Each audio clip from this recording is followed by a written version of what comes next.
Look at that, guys. The Trevally. This is Trevally. How you call this one? Lapu-lapu. Ay, hindi. No, it's not Lapu-Lapu. Look at the Trevally. So we bought one there. Ano to?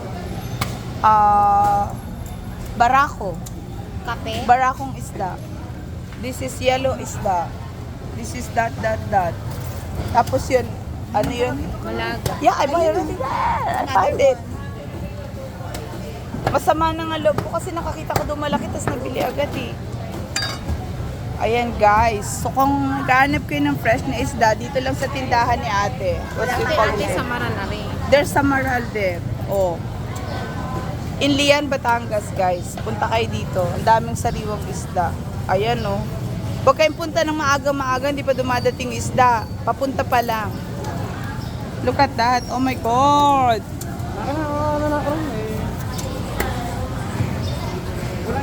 Wala. Kulay lang.